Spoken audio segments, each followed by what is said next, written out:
Hello students, so in today's class we will discuss a new topic of our chapter number 12 and today's topic is Bohr's theory of hydrogen atom. So আজিৰ ক্লাছটোত আমি এটা নতুন topic চাম আৰু আমাৰ আজিৰ টপিকটো হ'ল হাইড্ৰোজেন পৰমাণুৰ বাবে বৰৰ তত্ত্ব। ইয়াৰ আগৰ যেটো ক্লাছ আছিল তাত আমি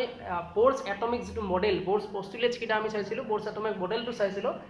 অৰ্থাৎ বৰৰ যেটো পৰমাণুৰ আহি আছিল হেতু আমি ইয়াৰ আগৰ ক্লাছটোত ডিসকাস কৰিছো অলৰেডি। তো আজিৰ ক্লাছত আমি বৰৰ সেই থিওৰিটো অৰ্থাৎ বৰৰ যেটো পৰমাণুৰ আহি আছিল সেই বৰৰ পৰমাণুৰ আহিটো আমি হাইড্ৰোজেন পৰমাণুৰ বাবে আমি আজি কি কৰিম এটো এপ্লাই কৰিম অৰ্থাৎ হাইড্ৰোজেন পৰমাণুৰ ক্ষেত্ৰত এটো প্ৰয়োগ কৰিম আমি বৰৰ থিওৰিটো প্ৰয়োগ কৰি আমি এতে কি উলাম হাইড্ৰোজেন পৰমাণু এটাৰ অকল হাইড্ৰোজেন বুলি নহয় পৰমাণু এটাৰ ব্যাসাৰ্ধ উলিবা অৰ্থাৎ ৰেডিয়াস উলিবা পৰমাণু এটাৰ ৰেডিয়াস উলাব লাগিলে যেটো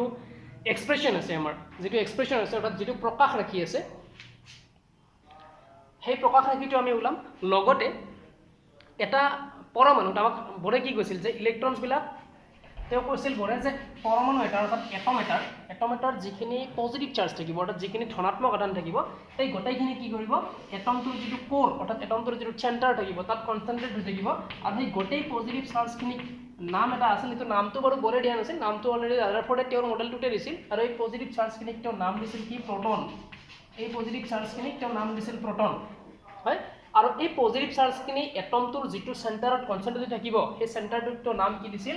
নিউক্লিয়াছ এইটো নাম দিছিল নিউক্লিয়াছ ইখিনি ৰাদাৰফৰ্ডে দিছিল আৰু বৰেও এইটো মানি লৈছিল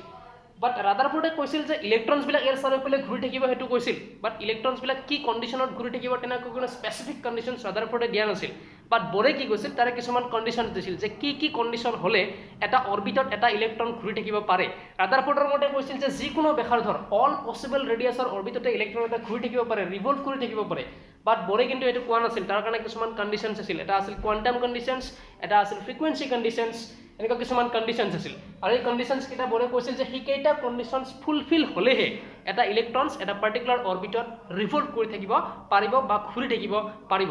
গতিকে বৰৰ এইটো আমি অলৰেডি পাইছিলো বৰৰ এটমিক মডেলটো এতিয়া চাবা অৰ্থাৎ হাইড্ৰোজেন পৰমাণুৰ বাবে আমি যেতিয়া বৰৰ থিওৰিটো যেতিয়া এপ্লাই কৰিম অৰ্থাৎ তেতিয়া আমি চাম ইয়াতে প্ৰয়োগ কৰিম যেতিয়া হাইড্ৰোজেন পৰমাণুৰ বাবে তেতিয়া আমি ইয়াৰ পৰা এটা বস্তু পাম এটম এটাৰ ইলেক্ট্ৰন বিলাক যিবিলাক কক্ষপথত ঘূৰি থাকিব অৰ্থাৎ যিবিলাক অৰবিটত ইলেক্ট্ৰন বিলাক ঘূৰি থাকিব সেই যিকোনো অৰবিটৰ যদি আমাক ৰেডিয়াস লাগে যিকোনো এটা অৰবিটৰ যদি ৰেডিয়াসটো লাগে অৰ্থাৎ ব্যাসাৰ্ধটো যদি ওলাব লাগে আমি সাপোজ এটো এটা ইলেক্ট্ৰনছ এটো অৰবিটত ঘূৰি আছে অৰ্থাৎ এটো কক্ষপথত ঘূৰি আছে এনেকুৱাকে ৰিভলভ কৰি আছে এটো ডাইৰেকশনত অৰ্থাৎ মই যদি এতিয়া হুদু যে এই ইলেক্ট্ৰনটো যেটো অৰবিটত ৰিভলভ কৰি আছে অৰ্থাৎ যেটো কক্ষপথত হি ঘূৰি আছে সেই কক্ষপথটোৰ মোক ব্যাসাৰ্ধটো লাগে অৰ্থাৎ এটো মোক লাগে কক্ষপথটোৰ ব্যাসাৰ্ধটো মোক লাগে এটো কেনেকৈ ওলাম মই গতিকে এটো ওলাব লাগিলে আমি কি কৰিম ইয়াৰ পৰা আমি নিউক্লিয়াছৰ পৰা অৰ্থাৎ নিউক্লিয়াছৰ পৰা কক্ষপথটোলৈকে এই দূৰত্বখিনি লাগিব আমাক এই দূৰত্বখিনি এটা ব্যাসাৰ্ধ অৰ্থাৎ এখিনি এটা ৰেডিয়াস এই গোটেই এটমটোৰ কাৰণে গতিকে এই ৰেডিয়াসখিনি কেনেকৈ ওলাই তাৰ যেটো এক্সপ্ৰেছন আৰ ৰেডিয়াস উলিবা যেটো এক্সপ্ৰেছন অৰ্থাৎ যেটো প্ৰকাশ ৰাখি হেতু আমি ইয়াৰ পৰা ওলাব পাৰিম লগতে এই ইলেক্ট্ৰনছ বিলাক যি ঘূৰি থাকিব এটা নিৰ্দিষ্ট বেগত ঘূৰি থাকিব অৰ্থাৎ নিৰ্দিষ্ট এটা ভেলোচিটিত ঘূৰি থাকিব সেই ভেলোচিটিটো আমি ইয়াৰ পৰা কি কৰিব পাৰিম ওলাব পাৰিম যে কিমান ভেলোচিটিত অৰ্থাৎ কিমান বেগত সেই ইলেক্ট্ৰনছ বিলাক ঘূৰি আছে অৰ্থাৎ এটা এটমত এটা পৰমাণুত ইলেক্ট্ৰনছ বিলাক কিমান ভেলোচিটিত বা কিমান বেগেৰে ঘূৰি থাকে লগতে ইলেক্ট্ৰনছ বিলাক যোনটো কক্ষপথত ঘূৰি থাকিব অকল এটা কক্ষপথ বুলি কথা নাই যিমানে তোমাৰ এলিমেন্টটো যিমানে মূলটো ডাঙৰ হ'ব সিমানে বেছি কক্ষপথ থাকিব যিমানে দূৰৰ কক্ষপথ লবা সিমানে তোমাৰ ৰেডিয়াস অৰ্থাৎ ব্যাসাৰ্ধটো কি হৈ যাব ডাঙৰ হৈ যাব অৰ্থাৎ সেই ব্যাসাৰ্ধটো আমি কেনেকৈ ক্যালকুলেশন কৰিম তাৰ যেটো এক্সপ্ৰেছন তাৰ যেটো প্ৰকাশ ৰাখি সেই প্ৰকাশ ৰাখিটো আমি ইয়াতে ওলাব লাগিব তো এটো থিওৰিত আমি এইখিনিয়ে চাম এতিয়া আমি প্ৰথমতে আমি এটা একচুয়ালি সব এটমৰ কাৰণে পাম বাট আমি এপ্লাই কৰিম কিন্তু হাইড্ৰোজেনৰ কাৰণে চাবা এতিয়া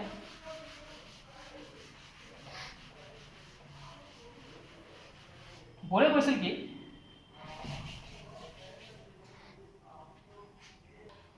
বৰে কি কৈছিল according to Bohr's theory বৰে কৈছিল যে এ হাইড্ৰোজেন এটম অৰ্থাৎ এটা হাইড্ৰোজেন পৰমাণু কি হয় consist of a nucleus with positive charge Zd অর্থাৎ হাইড্ৰোজেন পৰমাণুত কি হয় এটা নিউক্লিয়াছ থাকিব সব পৰমাণুৰ নিউক্লিয়াছ থাকিব গতিকে হাইড্ৰোজেন পৰমাণুৰ নিউক্লিয়াছ থাকিব আৰু এই নিউক্লিয়াছটোত চাৰ্জ কিমান থাকে বুলি কৈছিল Ze চাৰ্জ থাকে বুলি কৈছিল Ze কেনেকৈ আহে মই কৈছিলো এটা Z কি বুজাই আছে Z এটমিক নাম্বাৰ বুজাই আছে অৰ্থাৎ পাৰমাণবিক সংখ্যাটো বুজাই আছে আৰু E কি বুজাই আছে E বুজাই আছে এটা প্ৰটনৰ যেটো আধান হেতু বুজাই আছে এতিয়া হাইড্ৰোজেন পৰমাণুৰ ক্ষেত্ৰত হাইড্ৰোজেন পৰমাণুৰ ক্ষেত্ৰত আমাৰ জেডৰ ভ্যালু 1 হৈ যাব একচুয়ালি কিয় 1 হৈ যাব কাৰণ হাইড্ৰোজেন পৰমাণুত প্ৰটন থাকে কেইটা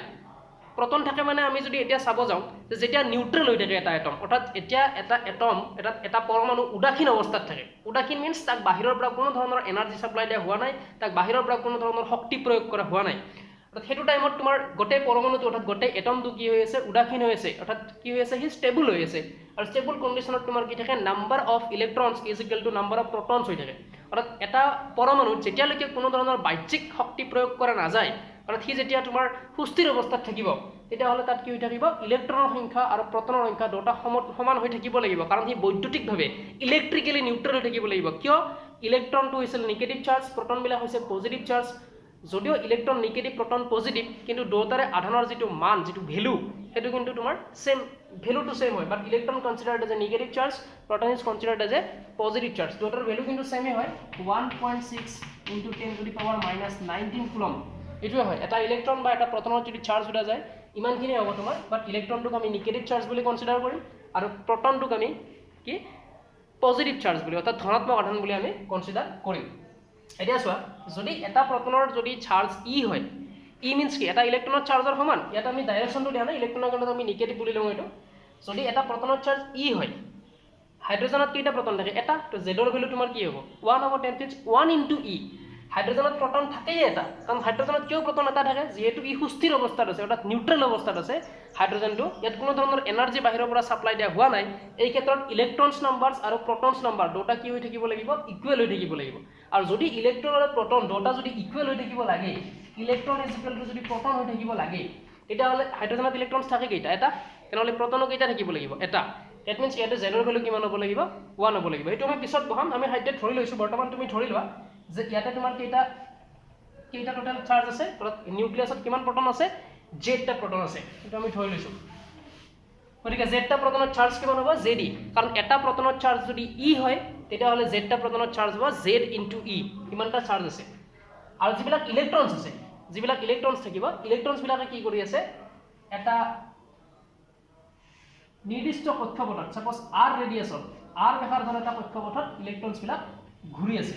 r ব্যাসাৰ্ধৰ এটা কক্ষপথত ইলেক্ট্ৰনছ বিলাক কি হৈ আছে ঘূৰি আছে এটো সাপোজ ইলেক্ট্ৰনছ e মাইনাছ তেটোটা ইলেক্ট্ৰনছ r ব্যাসাৰ্ধৰ কক্ষপথত ইলেক্ট্ৰনছটো এনেকুৱাকৈ ঘূৰি আছে এটো আমি ধৰি ললো এতিয়া চাবা ইয়ালৈকে ঠিকে আছে এলেকাতে একো ডাউট নাই কাৰণ নিউক্লিয়াছত কি থাকে বুলি কৈছিল নিউক্লিয়াছত যেটো ৰাদাৰফৰ্ডে কৈছিল এটো বৰেও মানি লৈছিল যে নিউক্লিয়াছত ধনাত্মক আধানখিনি থাকে অৰ্থাৎ প্ৰটনছখিনি থাকিব নিউক্লিয়াছত এতিয়ালৈকে নিউট্ৰনৰ কনসেপ্ট আহা নাই নিউট্ৰনৰ কনসেপ্ট পিছত পাবা এটো মই আগতেও কৈছো সো এটা বৰ্তমান আমি প্ৰটন থাকা বুলি ধৰি লম অৰ্থাৎ আমি জানো হাইড্ৰোজেনৰ কাৰণে আমাৰ জেডৰ যেটো ভ্যালু জেডৰ ভ্যালুটো আমাৰ কিমান হ'ব হাইড্ৰোজেনৰ কাৰণে 1 হ'ব কাৰণ জেডটো কি বুজাই আছে এটমিক নাম্বাৰ মিন্স অৰ্থাৎ পাৰমাণবিক সংখ্যা কাক কয় ইয়াৰ আগৰ ভিডিঅ'টোত মই দেখাই দিছিলো যে পাৰমাণবিক সংখ্যা কাক কয় যত নাম্বাৰ অফ প্ৰটনছ এটা পৰমাণুত এটা এটমত যিমানখিনি প্ৰটনছ থাকিব সেই প্ৰটনছৰ সংখ্যাটোকে আমি কি বুলি কওঁ এটমিক নাম্বাৰ অৰ্থাৎ পাৰমাণবিক সংখ্যা বুলি কোৱা হয় যে প্ৰটন কেইটা থাকিব যদি সুস্থিৰ অৱস্থাত আছে যদি নিউট্ৰেল হৈ আছে ইলেক্ট্ৰিকেলি যদি নিউট্ৰেল হৈ আছে আৰু ইলেক্ট্ৰিকেলি নিউট্ৰেল হৈ থাকিব লাগিলে কোনো ধৰণৰ এনাৰ্জি দিব নালাগিব ইয়াতে এনাৰ্জি দিয়া নাই এতিয়া ইটি বৰ্তমান কি হৈ আছে নিউট্ৰেল হৈ আছে যদি নিউট্ৰেল হৈ আছে এটা number of electrons is equal to number of protons হৈ আছে ইয়াতে তো এটা যদি ইলেক্ট্ৰনছ আমি জানো হাইড্ৰোজেনত এটা ইলেক্ট্ৰনছ থাকে তেতিয়াহ'লে ইয়াতে প্ৰটনৰ কেইটা থাকিব এটাই থাকিব দ্যাট মিন্স ইয়াতে জেডৰ ভ্যালু কিমান হৈ যাব 1 হৈ যাব হাইড্ৰোজেনৰ কাৰণে সেইটো আমি পিছত যেতিয়া এক্সপ্ৰেছনটো ওলাম তেতিয়া আমি বহাই দিম হাইড্ৰোজেনৰ কাৰণে 1 বেলেগ এটম যদি লোৱা তেতিয়াহ'লে এটো বেলেগ হৈ যাব এটা চাবা ৰেডিয়াছটো মই ইয়াৰ পৰা লৈছো হা নিউক্লিয়াছৰ পৰা যদিও মই নিউক্লিয়াছটো এটা ইমান ডাঙৰকৈ দিছো নিউক্লিয়াছটো একচুৱেলি ইমান ডাঙৰ নহয় এটো আমি আগৰ ক্লাছত কৈছিলো ৰাদাৰফৰ্ডে কৈছিল যে নিউক্লিয়াছ যিখিনি পজিটিভ চাৰ্জ থাকিব সেই গোটেই পজিটিভ চাৰ্জখিনি অৰ্থাৎ গোটেই ধনাত্মক আধানখিনি আৰু এটা এটমৰ গোটেইখিনি মাছ অৰ্থাৎ গোটেইখিনি ভৰ এটা স্মল এটা পয়েন্টত কনসেন্ট্ৰেট হৈ থাকে আৰু সেই পয়েন্টটোকে এটা টেকনিক হেতু ক'ত থাকিব চেণ্টাৰত থাকিব এটমটোৰ আৰু সেই পয়েন্টটোকে তোমাৰ ৰাদাৰফৰ্ডে কি বুলি কৈ আছিল নিউক্লিয়াছ বুলি কৈ আছিল গতিকে this nucleus be like a point এটো এটা পয়েন্টৰ নিচিনা এটা একদম সৰু এটা আমি বুজাৰ কাৰণে অলপ ডাঙৰকৈ লৈছো একদম সৰু অৰ্থাৎ তুমি এটো এনেকৈ ল'ব পাৰা যে এটো নিউক্লিয়াছ একদম সৰু আৰু পৰমাণু এটাৰ যিখিনি মাছ থাকিব যিখিনি ভৰ থাকিব সেই গোটেই ভৰখিনি নিউক্লিয়াছত কনসেন্ট্ৰেট থকা বুলি ধৰা হয় গতিকে ইয়াতে আমাৰ চাৰ্জ থাকিব কিমান জেডি এইখিনিলৈকে ঠিকে আছে অৰ্থাৎ জেড ই নিউক্লিয়াছত থকা চাৰ্জ আৰু ইয়াৰ হাইড্ৰোজেনৰ কাৰণে আমাৰ যেটো অৰবিট হাইড্ৰোজেনত এটা ইলেক্ট্ৰনছ আছে তো সেই কেইটা কক্ষপথ লাগিব তাক এটা কক্ষপথ হলে হৈ যাব তো এই যেটো কক্ষপথত ইলেক্ট্ৰনটো ঘূৰি আছে সেই ইলেক্ট্ৰনটো ঘূৰি থকা কক্ষপথটোৰ যেটো ৰেডিয়াছ যেটো ব্যাসাৰ্ধ সেই ব্যাসাৰ্ধটো হৈছে তোমাৰ r, এইটো আমি ধৰি লৈছোঁ ইয়ালৈকে। এতিয়া চাবা, এতিয়া ইয়াতে প্ৰটন আছে এটা হাইড্ৰজেনৰ কাৰণে আমি জানো ফৰ হাইড্ৰজেন এইটো আমি পিছত যেতিয়া টোটেল এক্সপ্ৰেছনটো ওলাম তাত আমি বহাই দিম এটো ফৰ হাইড্ৰজেনৰ বাবে কিমান হ'ব z = 1 হ'ব। হাইড্ৰজেনৰ কাৰণে z ৰ ভ্যালু 1, কাৰণ z টো বুজায় এটমিক নাম্বাৰ অৰ্থাৎ পাৰমাণবিক সংখ্যা। তুমি বাৰে বাৰে কৈ আছো মনত ৰাখিবা এইটো। তো পাৰমাণবিক সংখ্যা যদি বুজায় হাইড্ৰজেনত অৰ্থাৎ পাৰমাণবিক সংখ্যা কাক কয়? প্ৰটনৰ সংখ্যা। হাইড্ৰজেনত প্ৰটন আছে কেইটা? এটা। অৰ্থাৎ হাইড্ৰজেনৰ কাৰণে z ৰ ভ্যালু কিমান হৈ যাব? ইয়াত 1 হৈ যাব হাইড্ৰজেনৰ কাৰণে z ৰ ভ্যালু। তো এটা z = 1 হৈ যাব। ঠিক আছে ইয়াতে। তো এতিয়া চোৱা, ইয়াতে আছে প্ৰটন হৈছে ধনাত্মক আধান অৰ্থাৎ পজিটিভ চাৰ্জ। ইয়াতে আছে ইলেক্ট্ৰন হৈছে নিগেটিভ চাৰ্জ। অৰ্থাৎ ধনাত্মক আৰু ঋণাত্মক দুটাৰ মাজত কি থাকিব? এটা আকৰ্ষণী বল থাকিব। আৰু সেই আকৰ্ষণী বলটো কিমান হ'ব আমি সেইটো ওলাব লাগিব ফাৰ্ষ্ট। গতিকে ইয়াতে আমি আকৰ্ষণী বলটো যদি ওলাই লওঁ কেনেকৈ ওলাম? প্ৰটনটো এটা আধান, ইলেক্ট্ৰনটো এটা আধান, আৰু দুটা আধানৰ মাজত থকা যিটো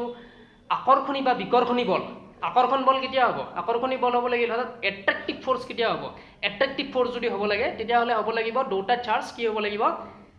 আনলাইক চাৰ্জ হ'ব লাগিব। আনলাইক চাৰ্জ মিন্স বিপৰীতধৰ্মী আধান হ'ব লাগিব। এটা যদি পজিটিভ এটা নিগেটিভ সেইটো হ'ব লাগিব। আৰু যদি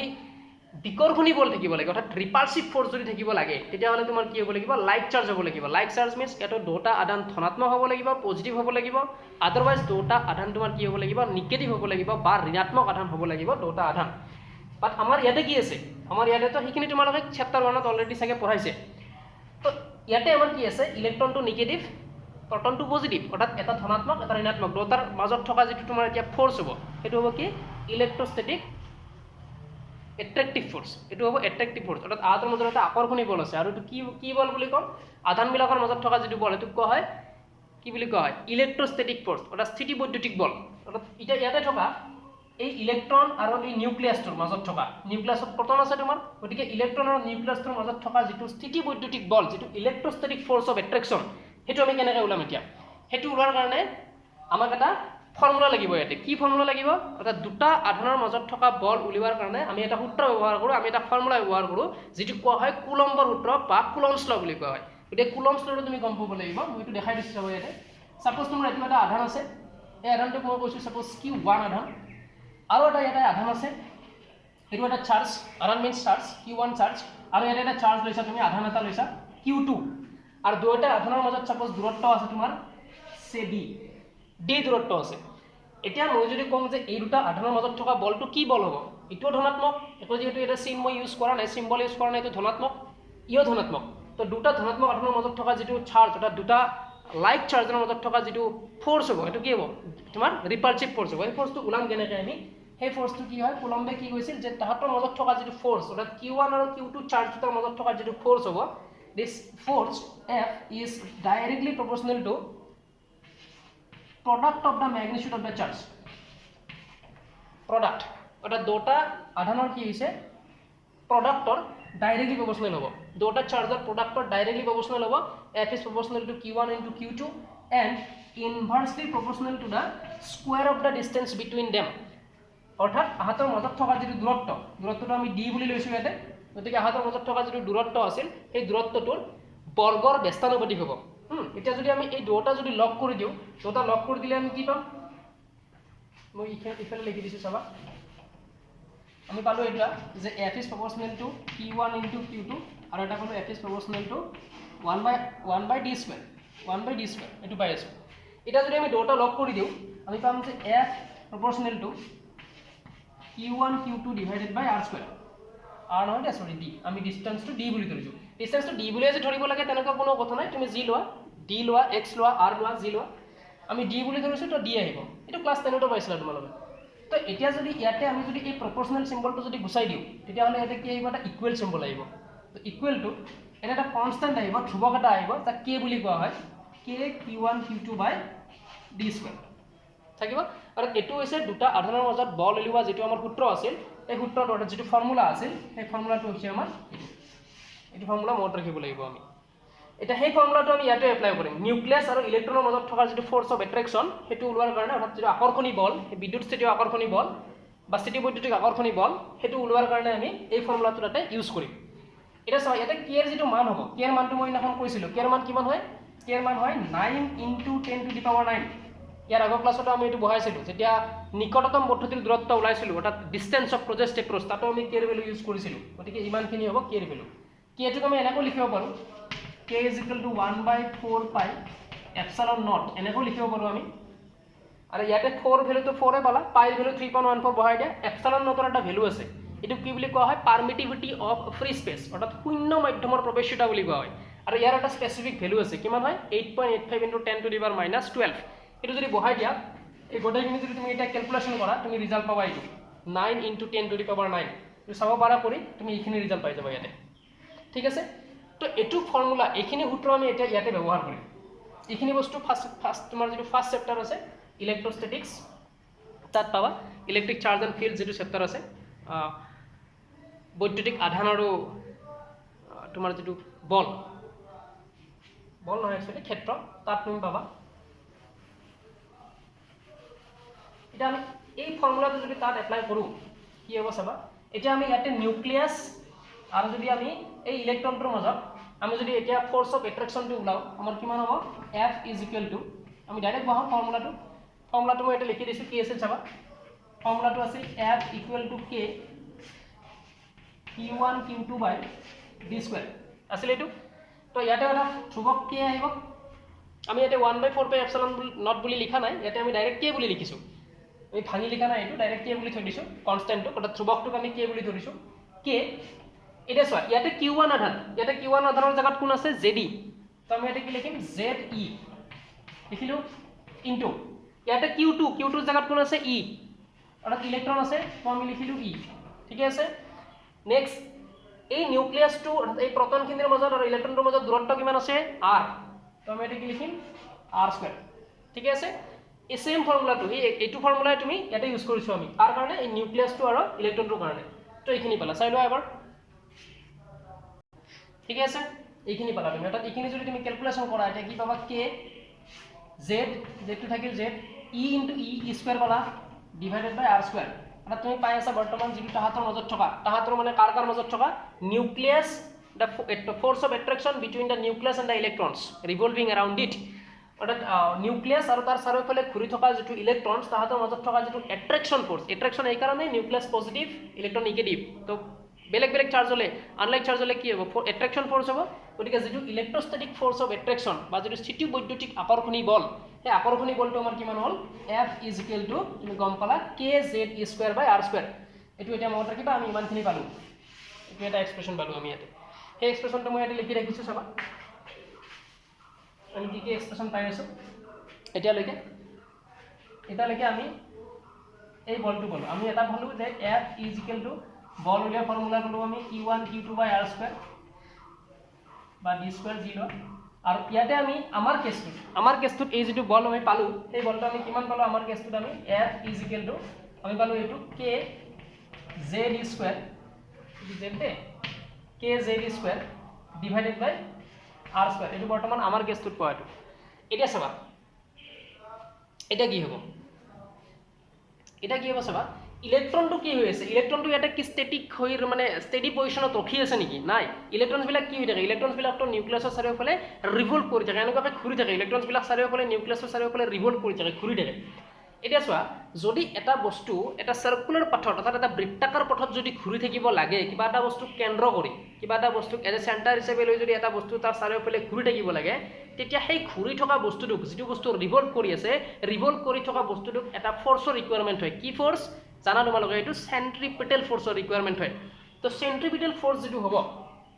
এই ইলেক্ট্ৰনটো ইয়াৰ চাৰিওফালে অৰ্থাৎ নিউক্লিয়াছৰ এৰাউণ্ডত ইয়াৰ চাৰিওফালে এনেকুৱাকৈ ঘূৰি থাকিব লাগিলে ইয়াক কি লাগিব এটা আৰু এটা ফোৰ্স লাগিব তাক আৰু সেই ঘূৰি থকাৰ কাৰণে কোনোবা এটা বস্তুক যদি কেন্দ্ৰ কৰি এজ এ সেন্টাৰ হিচাপে লৈ যদি এটা বস্তু ৰিভলভ কৰি থাকিব লাগে সেই ৰিভলভ কৰি থকা বস্তুটোক এটা ফোৰ্স লাগে আৰু সেই ফোৰ্সটো আমি জানো কি হয় সেন্ট্ৰিপিটেল ফোৰ্স অৰ্থাৎ অভিকেন্দ্ৰিক বল সেন্ট্ৰিপিটেল ফোৰ্স অৰ্থাৎ অভিকেন্দ্ৰিক বল এটাৰ প্ৰয়োজন হয় আৰু সেই অভিকেন্দ্ৰিক বলটো আমাৰ কিমান হ'ব এটো আমি উলাব লাগিব এতিয়া কিমান হ'ব ফোর্সটো আমি এটা লিখি থৈ দিছো মই তাতে তোমাক লাগিব অলপ দেৰিকে এটা চাবা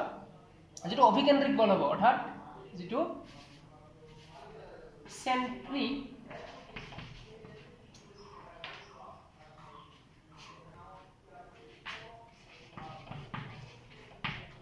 সেন্ট্ৰিপিটেল ফোৰ্স অৰ্থাৎ অভিকেন্দ্ৰিক বল যেটো হ'ব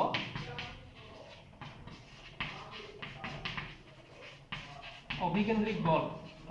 বল যেটো হ'ব অভিকেন্দ্ৰিক বলটো আমাৰ কিমান হ'ব ইয়াতে অভিকেন্দ্ৰিক বল যেটো আহিব আমাৰ হেতু বলটো আহিব আমাৰ কিমান সাপোজ আমি ধৰি লৈছো যে FC বুলি কলো মই C বুলি এই কাৰণে দিছো কি ফোর্স এটো সেন্ট্রিপিটাল ফোর্স অর্থাৎ অভিকেন্দ্রিক বল যেহেতু অভিকেন্দ্রিকটো তুমি ইংলিশ টার্মটো সেন্ট্রিপিটাল লেখা হয় তো এটা মই C2 দিছো এটো যদি বল হ'ব এটো কিমান হ'ব অর্থাৎ এটা বস্তু যদি ঘুৰি থাকে এনেকুৱাকে যিকোনো এটা বস্তু সাপোজ মই কৈছো যে এটো এটা সেন্টাৰ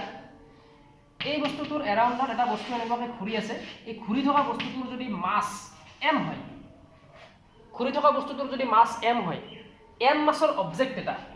অবজেক্ট এটা এটা সেন্টাৰৰ এনেকুৱাকে এটা বস্তু চাৰিওফালে সাৰাউণ্ডিঙত এনেকুৱাকে ইয়াৰ চাৰিওফালে ইয়াৰ এৰাউণ্ডত ই ৰিভলভ কৰি আছে আৰু যেটো বস্তু ৰিভলভ কৰিছে তাৰ যদি মাস যদি m হয়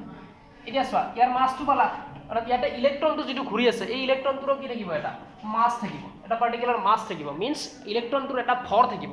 কিন্তু ভৰ মাসলেস তো নহয় এটা ভৰ বিহীনটো নহয় তাৰ এটা ভৰ থাকিব আৰু হি যদি ঘুৰি থাকিব লাগে এটা বস্তু যদি ঘুৰি থাকিব লাগে তাৰ কি থাকিব লাগিব এটা বেগ থাকিব লাগিব এটা ভেলোসিটি থাকিব লাগিব তাৰ গতিকে ইলেক্ট্ৰনটোৰ যেটো ভেলোসিটি এটা আমি ধৰি লৈছো v ভেলোসিটি কি কৰি আছে ৰিভলভ কৰি আছে ই v ভেলোসিটিত ৰিভলভ কৰি আছে সাপোজ ইন দিস ডাইৰেকশন এটো পইণ্টত যদি মই এটা ইয়াৰ ডাইৰেকশনটো দেখাব লাগে মই ডাইৰেকশন কেনেকৈ দেখাম সাপোজ ই এন্টি ক্লকৱাইজ ঘুৰি আছে বুলি কৈছো এন্টি ক্লকৱাইজ যদি ঘুৰি থাকে মোক যেটো পইণ্টত ডাইৰেকশন লাগে সেই পইণ্টটো জাস্ট এটা টেনজেন্ট আনি দিলে হ'ল যদি টেনজেন্ট ড্ৰ কৰি দিয়া এটো হৈছে ইলেক্ট্ৰনটোৰ সেই পাৰ্টিকুলাৰ পইণ্টটো যেটো পইণ্টত যেটো ষ্টেটত মই তাৰ ডাইৰেকশনটো চাইছো এই পাৰ্টিকুলাৰ পইণ্টটোৰ তাৰ ডাইৰেকশন কোনফালে থাকিব এটো ডাইৰেকশনত থাকিব আপৱাৰ্ড ডাইৰেকশনত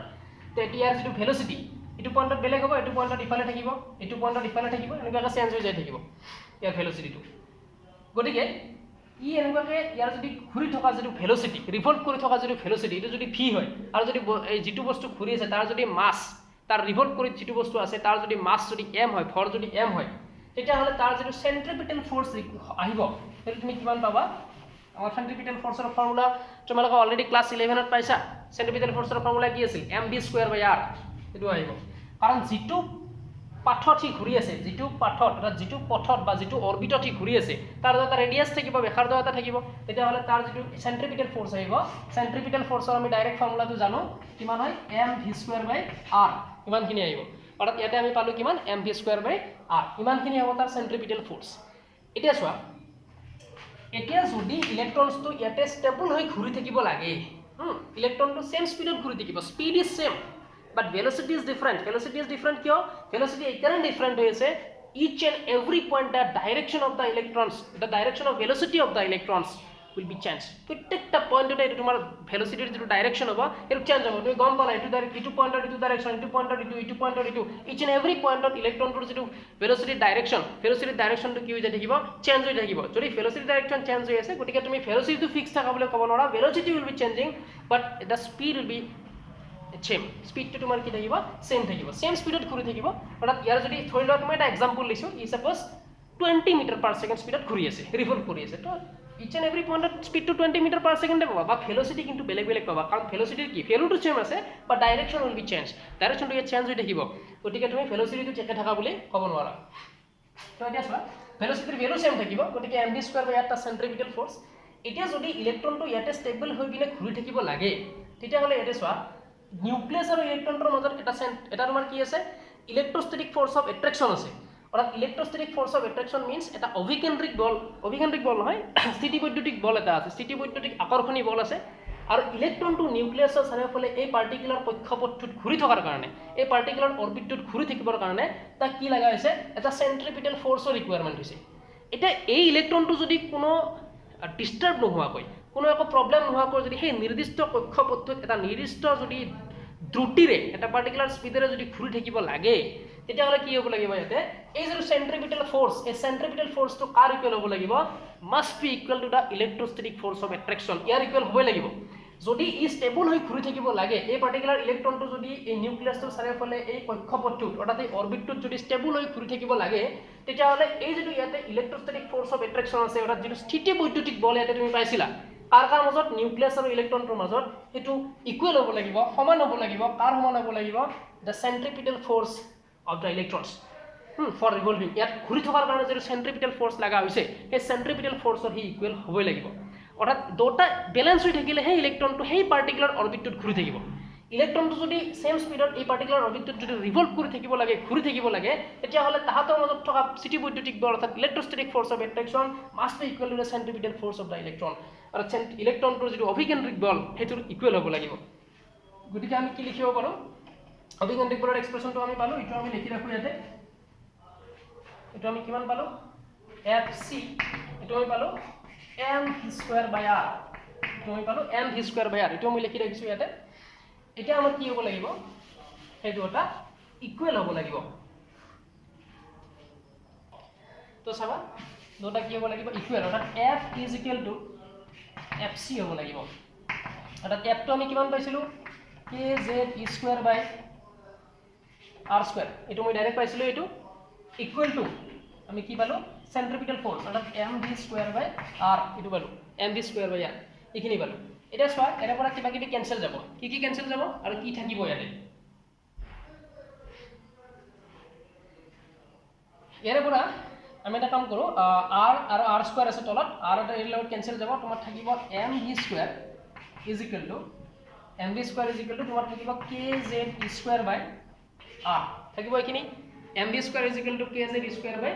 r এইটো আমি ইকুৱেশ্যন নম্বৰ 1 কৰি ললো ইয়াতে এইটো আমাৰ ইকুৱেশ্যন নম্বৰ 1 মোৰ ৰাখি যাবা ইকুৱেশ্যন নম্বৰ 1 টো চাওঁতে ভিডিওটো চাওঁতে ইকুৱেশ্যন কেইটা মোৰ লগত একেলগে নাম্বাৰিং কৰি যাবা তেতিয়া বুজাত ইজি হ'ব তেটো পালা এতিয়া আমি ইয়াৰ পৰা যদি r ক্যালকুলেট কৰিব যাওঁ ইয়াৰ পৰা যদি আমি r ক্যালকুলেট কৰিব যাওঁ আমি কিমান পাম kz² ডিভাইডেড বাই r টো এটা আহিলে mv² টো ইয়াতে আহিব mv² এইখিনি পালো এটো আমি ইকুৱেশ্যন নম্বৰ ধৰি থলো সে 2 চাই লোৱা এবাৰ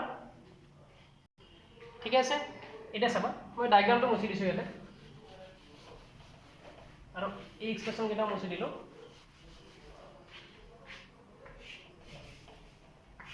তো আমি কি পালো এক্সপ্ৰেছন ইয়াতে দুটা এক্সপ্ৰেছন পালো এটা পালো আমি mv² ইকুৱেল টু আমি এটা এক্সপ্ৰেছন পালো kz² r এটো এক্সপ্ৰেছন পালো ইকুৱেশ্যন নম্বৰ 1 আৰু এটা এক্সপ্ৰেছন পালো আমি ইয়াৰে r ৰ এক্সপ্ৰেছন এটা পালো এটো পাইছিলো আমি kz² mv² যেটো আমি ইকুৱেশ্যন নম্বৰ 2 বুলি কলো এটা চাবা ইয়াতে m টো কি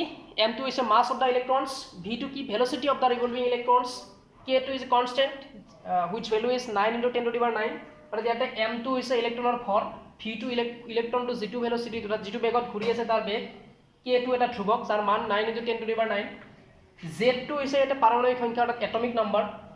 ইয়াতে হাইড্ৰোজেনৰ কাৰণে আমি পিছত 1 বহাম আৰু e টো ইজ কাৰ চাৰ্জ এটো প্ৰটনৰ চাৰ্জ এটা চাবা এতিয়া যদি ইলেক্ট্ৰনছটো এটা অলপ আগতে যেটো আমি ডায়াগ্ৰাম ড্ৰ কৰিছিলো ইয়াতে এনেকুৱাকে যে এটো আছিল আমাৰ নিউক্লিয়াছ আৰু ইয়াৰ চাৰিওফালে এনেকুৱাকে ইলেক্ট্ৰনটো ঘূৰি আছিল নিউক্লিয়াছৰ চাৰ্জ যেদি ইয়াতে ইলেক্ট্ৰনছটো ঘূৰি আছিল ইন দিস ডাইৰেকশন এনেকুৱাকে ঘূৰি আছিল এতিয়া চাবা বৰে কি কৈছিল যে এটা electrons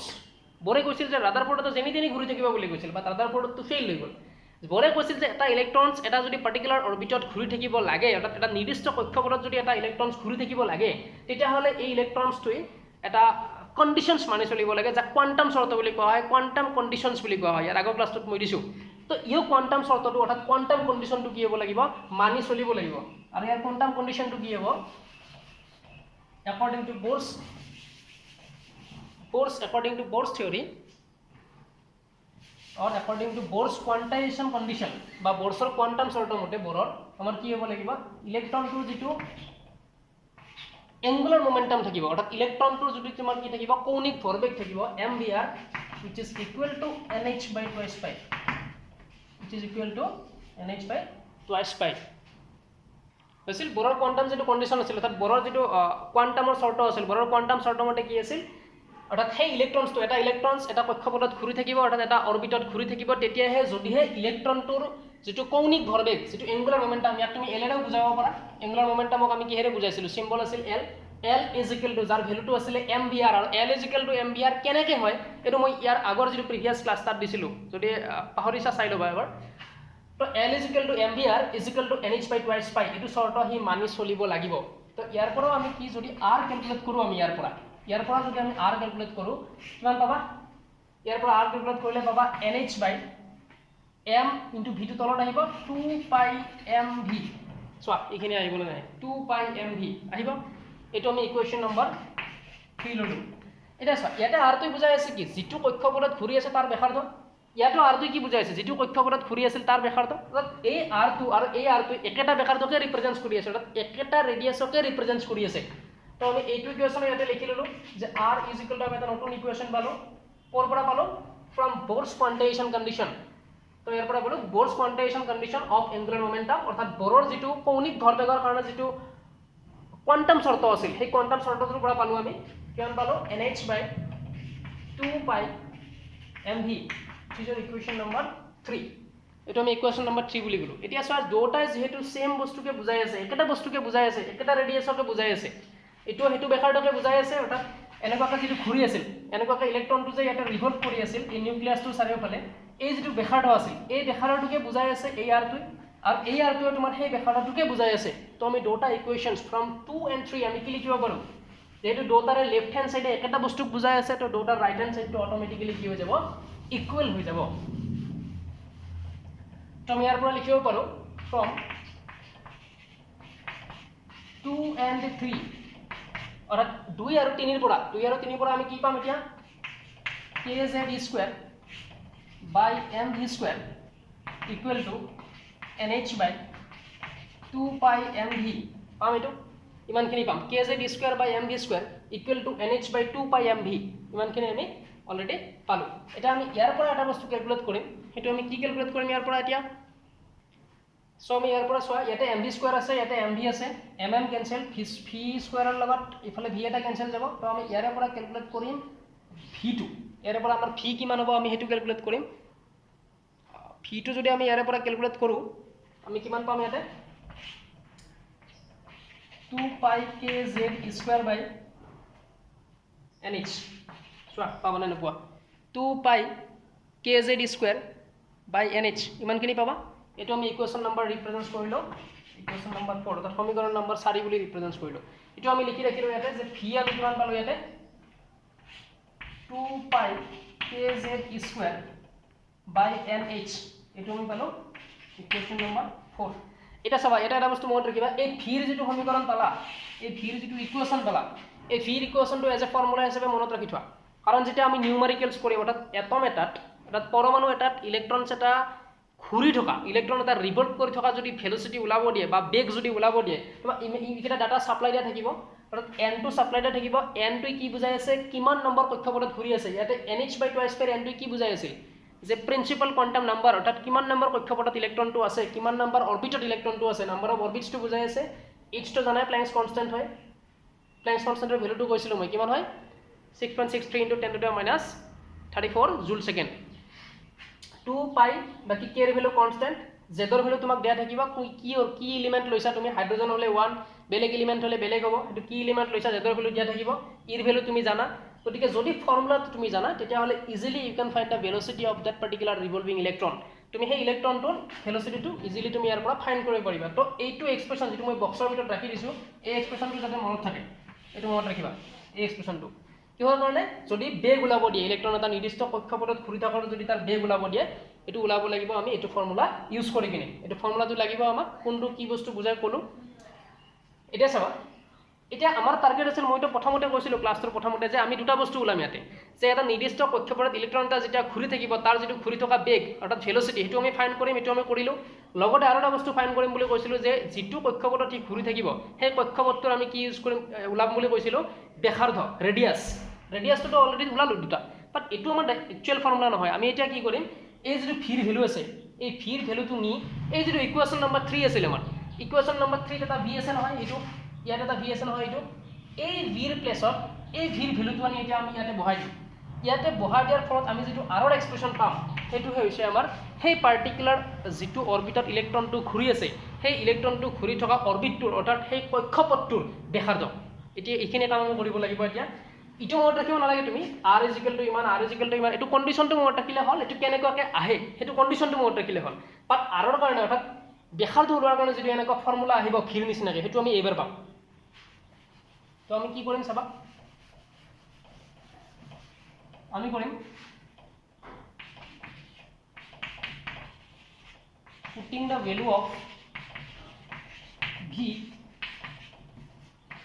from equation 4 in equation 3 we get আমি যদি বহাই দিম এতিয়া বহাই দিয়াৰ ফলত আমি কি পাম এতিয়া ইয়াৰ পৰা r ৰ ভ্যালুটো পাম r ৰ ভ্যালুটো পাব লাগিলে আমি কি কৰিব লাগিব nh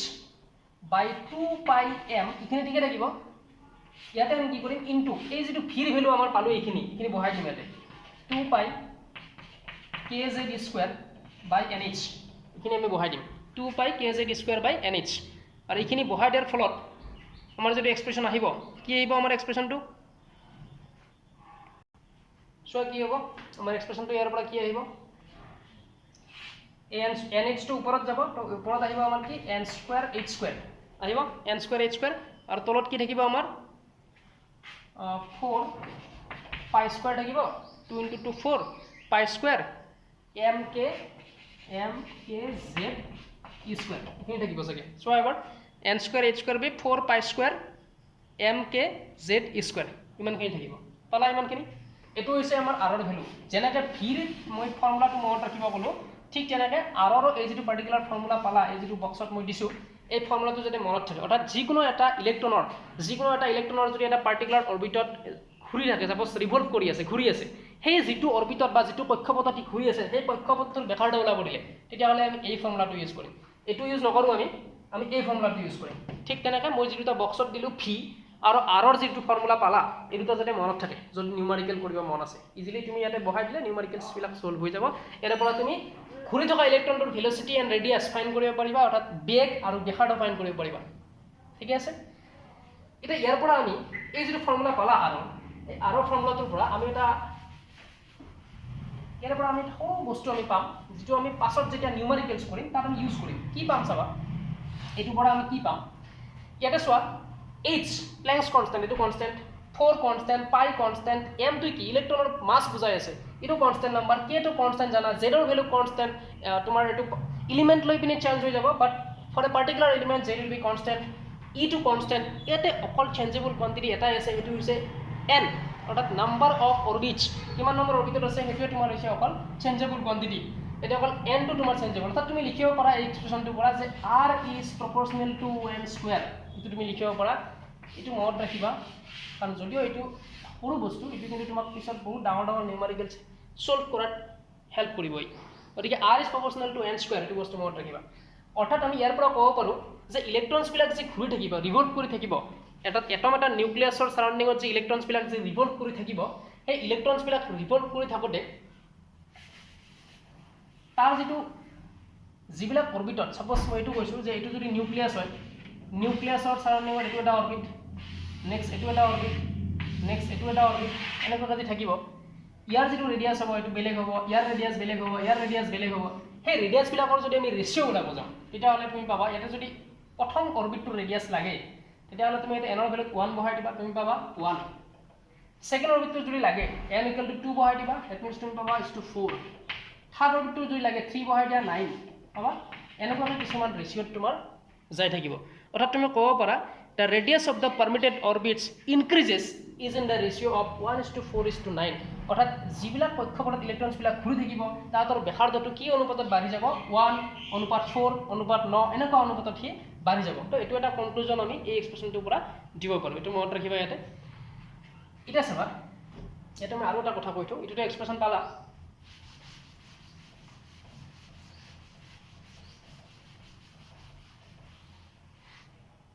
চাবা ইয়াতে for hydrogen atom অৰ্থাৎ হাইড্ৰোজেন পৰমাণুৰ বাবে z ৰ ভ্যালু কিমান হ'ব 1 হ'ব হয় আৰু আমি যদি ইনাৰমোস্ট অৰবিটটো লওঁ অৰ্থাৎ হাইড্ৰোজেনৰ অৰবিটটো এটাই থাকিব আৰু n ৰ ভ্যালু কিমান হ'ব for ইনাৰমোস্ট অৰবিট মানে হৈছে সবচে ভিতৰত থকা অৰবিটটো আৰু হাইড্ৰোজেনৰ কাৰণে ভিতৰ বাহিৰ বুলি এটাই অৰবিট আছে অকল হাইড্ৰোজেনৰ কাৰণে n ৰ ভ্যালু কিমান হ'ব 1 হ'ব n টো কি বুজাই আছে কক্ষপথৰ কোন নম্বৰ কক্ষপথ হেতু বুজাই আছে হাইড্ৰোজেনৰটো এটাই কক্ষপথ থাকিব তো n ৰ ভ্যালু 1 হ'ব